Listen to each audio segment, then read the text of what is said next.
Welcome back, everyone, to the Deep Dive. Today, we're diving into The Happiness Hypothesis, really fascinating book by Jonathan Haidt.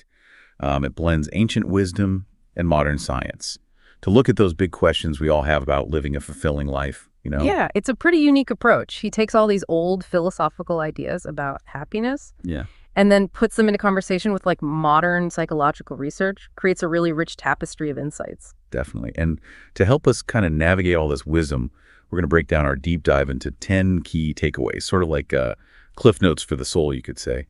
First up, Haidt tackles the idea of the divided self. He uses this really interesting metaphor of the rider and the elephant to illustrate this inner conflict that we all experience. Yeah, it is a powerful image, isn't it?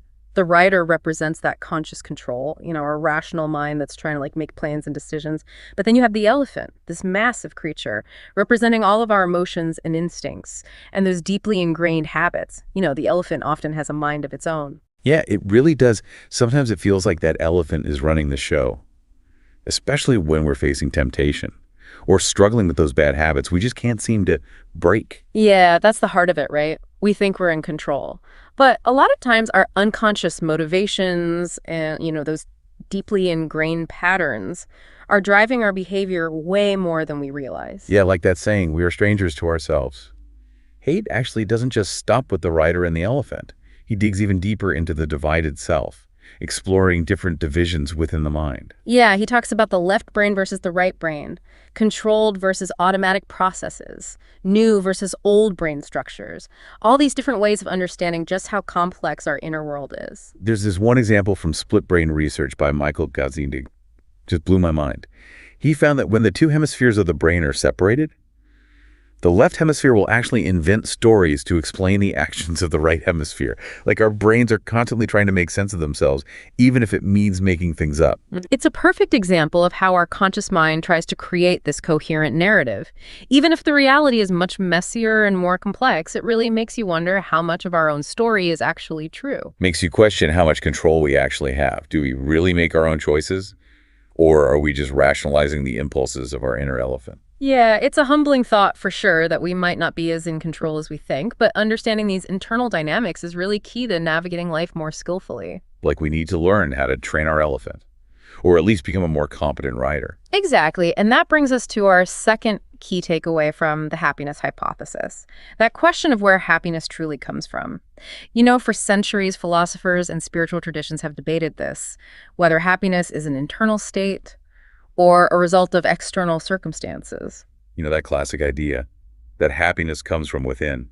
We need to detach from external desires, cultivate contentment regardless of our circumstances, like Stoicism and Buddhism. Those philosophies are all about mastering the mind. Right. Haidt acknowledges the wisdom of those ancient traditions, but he also brings in modern psychological research, which suggests that external factors, they do play a pretty significant role in our overall well-being. No, it's not either or. It's more about finding that balance between inner peace and outer fulfillment. Exactly. And he's not advocating for chasing after every fleeting pleasure or anything, but he does highlight three key external factors that contribute to lasting happiness: relationships, meaningful activities, and overcoming adversity. Okay, those make sense. I mean, we all need connection and purpose and resilience to thrive. So let's break those down a bit further. Starting with relationships. Haidt delves into Bowlby's attachment theory. Yeah, attachment theory explains how our early bonds with caregivers shape our emotional development and, our capacity for forming healthy relationships throughout life. It really highlights that fundamental human need for closeness and security and connection. So those early childhood experiences really do have a lasting impact on how we relate to others as adults. Absolutely. And what's fascinating is that those same attachment needs don't just disappear in adulthood. They continue to influence our romantic partnerships, our friendships, even our relationships with colleagues and community members. That makes a lot of sense. We're wired for connection. And having those strong supportive bonds is just essential for our well-being. It's like our emotional immune system needs those close relationships to function properly. That's a great analogy. And speaking of feeling good, let's move on to the second factor: meaningful activities. Haidt explores Csikszentmihalyi's concept of flow, that state of complete absorption and joyful immersion in an activity that challenges us and captures our attention. Flow. Yeah, we've all experienced that, right? Whether it's getting lost in a creative project, having an engaging conversation, or even just focusing intently on a challenging task. Time seems to fly by, and you feel completely energized and present. That's the magic of flow. And Csikszentmihalyi's research shows that experiencing flow regularly is a major contributor to happiness and fulfillment. But it's not just about hobbies and leisure activities, right? Haidt argues that finding flow in our work is crucial for feeling a sense of purpose and satisfaction. Exactly. It's about aligning our skills and interests with our daily activities, finding those sweet spots where we're both challenged and engaged.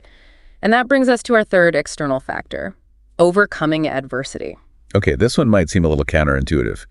How can facing challenges and setbacks actually contribute to happiness? Isn't that the opposite of what we want? It seems paradoxical, but Haidt introduces what he calls the adversity hypothesis. It suggests that while some people are understandably broken by hardship, others emerge from these experiences stronger, wiser, and more connected to what truly matters. So it's not about seeking out suffering, but recognizing that adversity is an inevitable part of life, and that it can actually be a catalyst for growth. Precisely, he shares this incredibly moving story about a man named Greg, whose life was shattered when his wife left him and took their children. It's a heartbreaking story, but what's amazing is that Greg eventually found a way to rebuild his life, discover new sources of meaning, and even experience a deeper sense of gratitude and compassion for others. Wow, that's a powerful testament to human resilience. It's like going through the fire can forge a new kind of strength within us. That's a beautiful way to put it, and it's a reminder that our capacity for growth and transformation is often greater than we realize. Now let's shift gears a bit.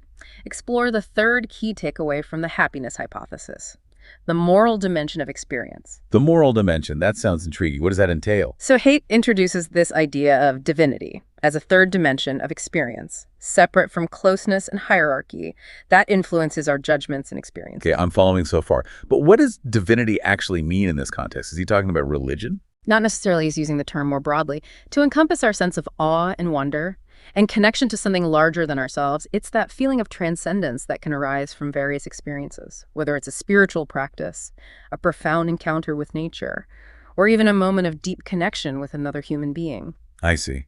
So it's about tapping into a sense of meaning and purpose that goes beyond our everyday concerns, connects us to something more profound. Exactly. And Haidt uses disgust as an entry point into this moral dimension. It might seem strange, but disgust, which initially evolved to protect us from physical contaminants, has expanded to serve moral and spiritual purposes. That's fascinating. So our sense of disgust, which is so primal and visceral, can actually influence our moral judgments and beliefs. Precisely, think about cultural taboos around food, sex, and death. These ideas often tap into our sense of disgust to reinforce moral boundaries and social norms. It makes you realize how deeply intertwined our biology and our morality really are. It's not just about rational thought. Our emotions play a powerful role in shaping our values and beliefs. And speaking of emotions, Haidt contrasts disgust with the emotion of elevation, a feeling of moral uplift inspired by witnessing goodness, kindness, or selflessness.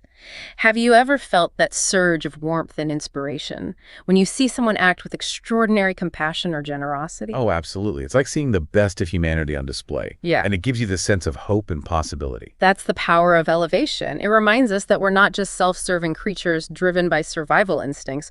We also have this capacity for empathy, altruism, and a deep appreciation for goodness. It's like those viral videos of people helping each other in times of crisis. They restore your faith in humanity. And speaking of feeling connected to something larger than ourselves, Haidt also explores the emotion of awe. Yeah, awe is that feeling of being overwhelmed by something vast and incomprehensible, something that transcends our ordinary understanding. Think about standing beneath a starry night sky, witnessing a breathtaking natural wonder, or experiencing a profound spiritual insight.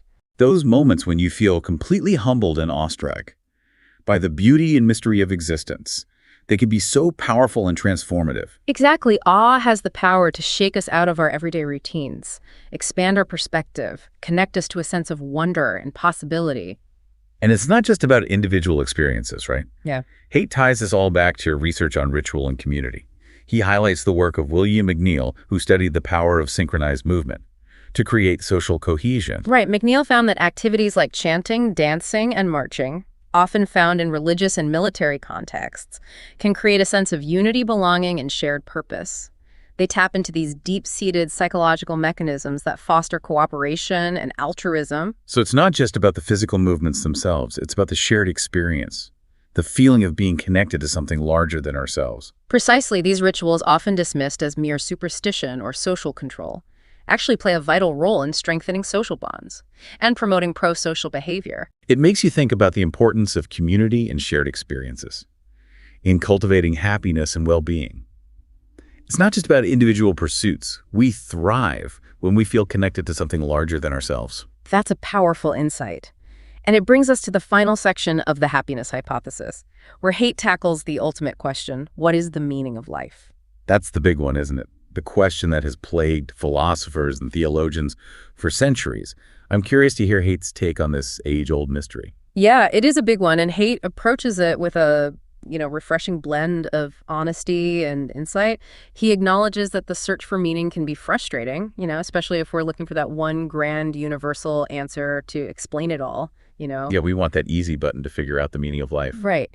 But Haidt suggests that instead of agonizing over what is the meaning of life, maybe we should be asking, what information do I need to understand my life better? Oh, I like that shift in perspective. Yeah. It's less about finding that single answer and more about just gathering those pieces to, understand our own unique puzzle. Exactly. It's about self-awareness, understanding our relationships, our place in the world. And it also ties back to, our earlier discussion about Csikszentmihalyi and that idea of vital engagement, finding that sweet spot where our work is both meaningful and indeed enjoyable.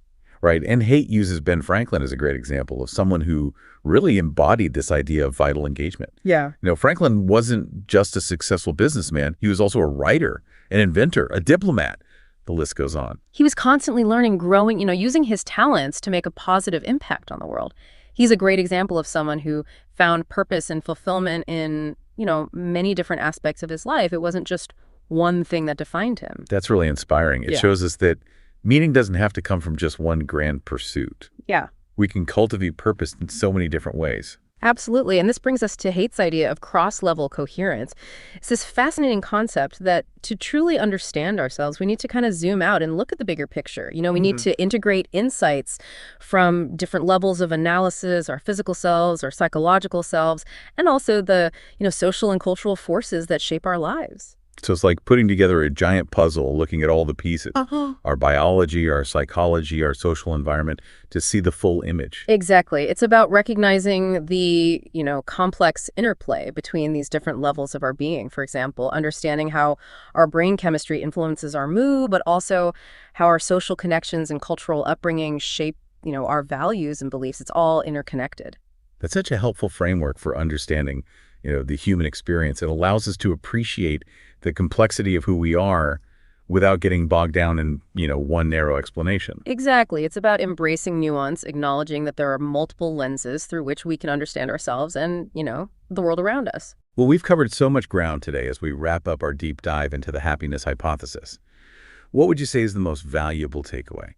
I think for me, it's this happiness isn't some finish line we cross. It's an ongoing process. We cultivate it through our daily choices, through nurturing our relationships and engaging with the world in meaningful ways. It's about building that fulfilling life brick by brick with all its complexities and challenges. And as promised, let's recap our 10 key takeaways from the happiness hypothesis so you can really integrate them into your own life. Number 1, the human mind is divided, just like the rider atop an elephant, navigating the tension between conscious control and automatic processes. Number 2, happiness comes from both within and without.